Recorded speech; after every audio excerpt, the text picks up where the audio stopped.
तिथे कल्याण डोंबिवली महानगरपालिकेमधील ठाकरेंच्या शिवसेनेचे 4 नगरसेवक हे अजूनही नॉट रिचेबल आहेत आणि याच सगळ्या नगरसेवकांच्या नॉट रिचेबल असल्यामुळे गटनोंदणी झालेली नाही।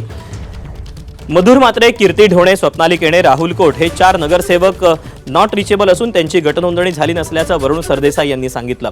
तर संजय राऊत यांनी कालच माझा कट्ट्यावर सांगितल्याप्रमाणे कल्याण डोंबिवलीत शिवसैनिकांनी नॉट रिचेबल नगरसेवकांचे पोस्टर लावले। कल्याणमधील काटे माणिवली नाक्यावर 4 नगरसेवकांचे पोस्टर लावून शोध मोहीम सुरू केली। मात्र यावरून शिवसेना नेते संजय शिरसाट यांनी ठाकरेंच्या शिवसेनेवर निशाणा साधला, तर पोस्टर लावणाऱ्या कार्यकर्त्यांवर गुन्हा दाखल झालाय।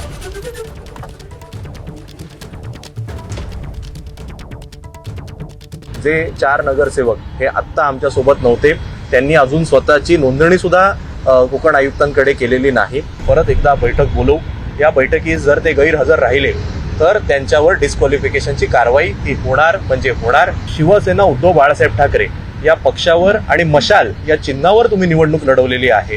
तुम्ही ज्या चिन्हावर निवडणूक लढवली, तुम्ही ज्या पद्धतीने तुमच्या प्रभागामध्ये प्रचार केला, तुम्ही जर निकाल लागल्या जर तुम्ही तुमची पक्ष बदलणार असाल, भूमिका बदलणार असाल, तर पुढचे 5 वर्ष तुम्ही मतदारांसमोर कसे जाणार हा विचार आता त्यांनी करावा। आता जे 4 नगरसेवक कुठे गेले, त्यांच्या घरच्यांना त्यांची काळजी नाही का? त्यांच्या घरच्या लोकांनी कुठे तक्रार केली का? आता हे कुठं त्यांचे आई वडील व्हायला लागलेत, त्यांच्या घरच्यांनी तक्रार केली पाहिजे ना। आणि त्यांचे पोस्टर लावतायत म्हणजे त्यांना काय फरारी घोषित करताय?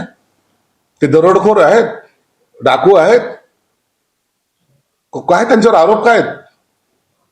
म्हणून हे असे जे काही दबावाचं राजकारण करतायत, उभटायला त्यांच्या स्थानिक नगरसेवक मुंबईचे पण केडीएमसीचे बी सगळे वैतागलेले।